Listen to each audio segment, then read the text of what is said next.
A young woman, with a delicate brush, dips it into a glowing paint, her tongue moistening the bristles as she prepares to craft the intricate faces of luminescent watches, a skill that would soon become a curse. What could be the cost of painting timepieces that shine like tiny stars in the dark? A novelty that was all the rage in 1917? In Orange, New Jersey, the United States Radium Corporation has just begun its operations, hiring hundreds of women like her to join its workforce, all unaware of the toxic secrets hidden in the radiant paint they handle every day.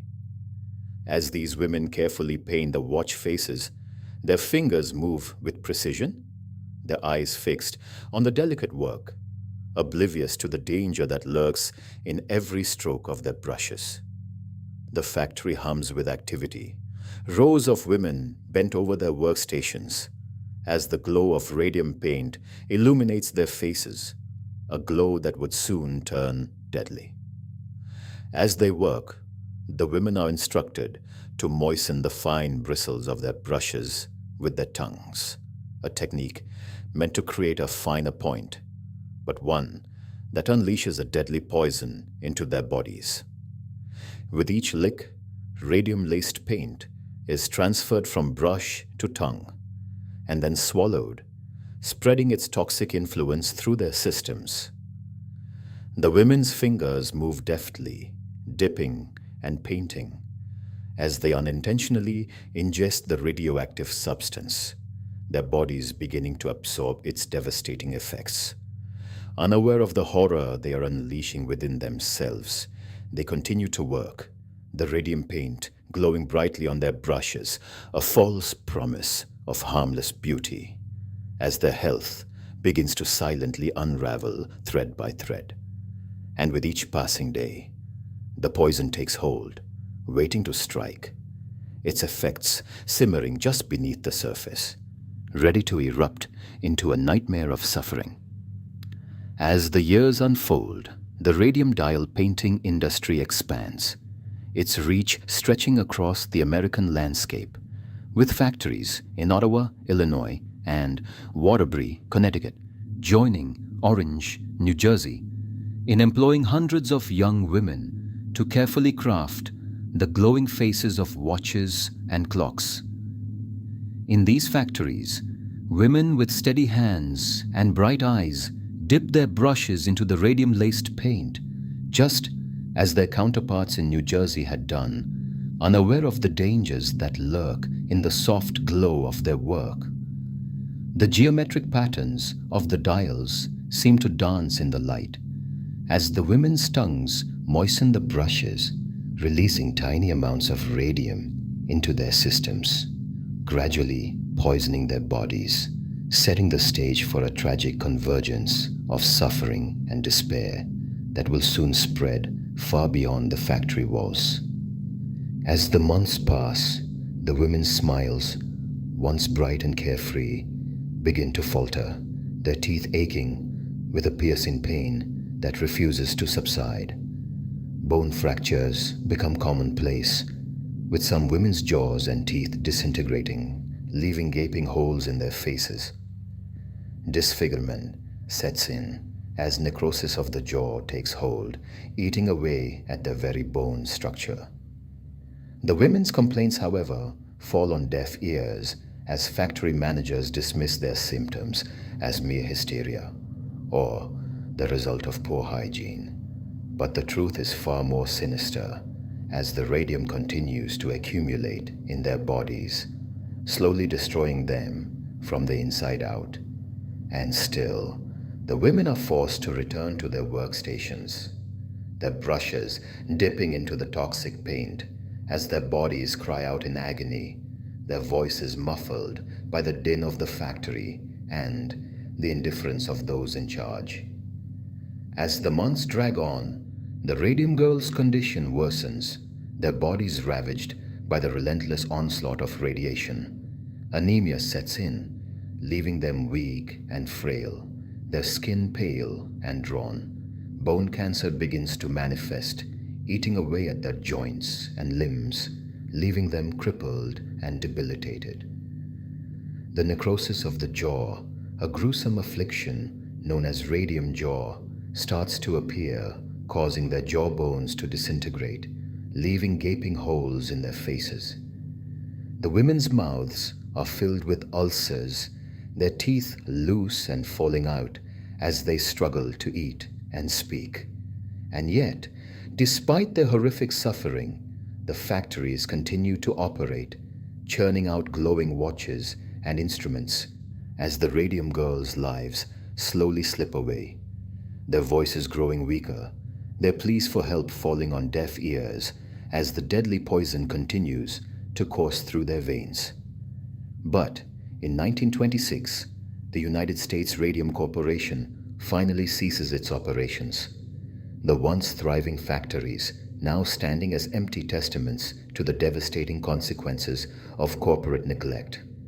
The surviving Radium Girls, their bodies ravaged by radiation, their faces disfigured by necrosis, are left to pick up the pieces of their shattered lives.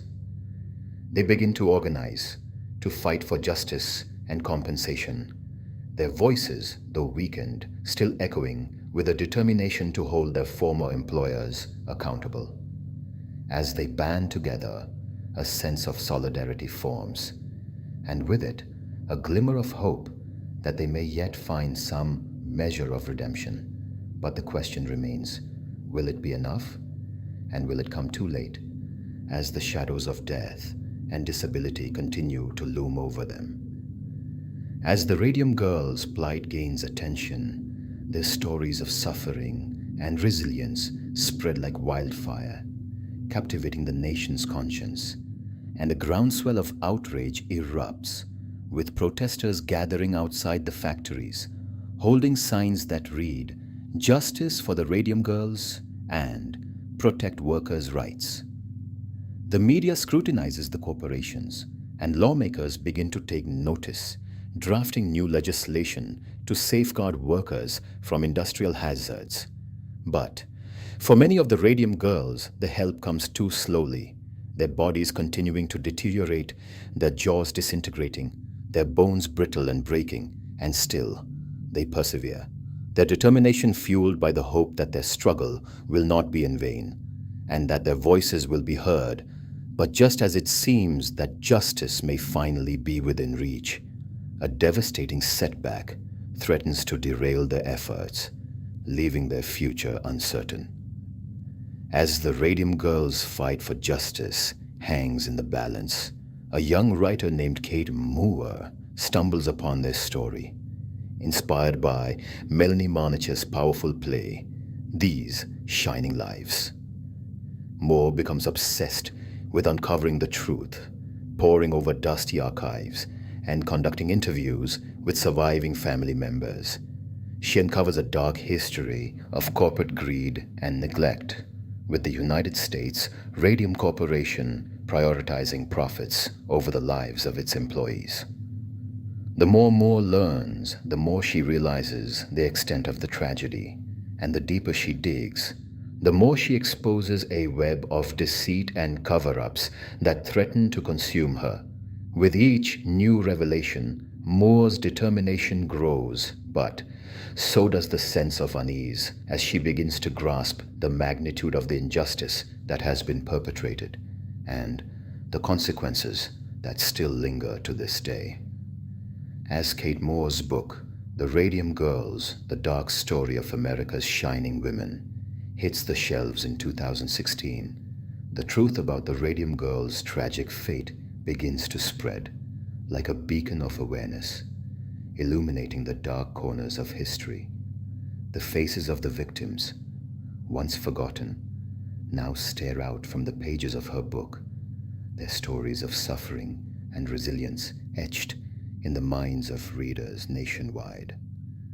But just as the light of justice seems to be shining brighter, a haunting question lingers. How many more secrets remain hidden, waiting to be unearthed? And what will it take to bring closure to the families of the Radium Girls, who still bear the scars of a tragedy that refuses to fade? As the years went by, the legacy of the Radium Girls continued to inspire change, their story echoing through the halls of justice and beyond. In the 1940s, their plight was still being felt, a reminder of the devastating cost of unchecked industrial progress. It wouldn't be until decades later, in 2016, that their story would be revived in a powerful book, The Radium Girls, The Dark Story of America's Shining Women, written by Kate Moore, who was inspired by a play, These Shining Lives, authored by Melanie Marnich. The book would shine a light on the dark corners of America's industrial past, ensuring that the Radium Girls' sacrifices would not be forgotten. And so, their memory lives on, a haunting reminder etched in the annals of history, a faint glow that refuses to fade.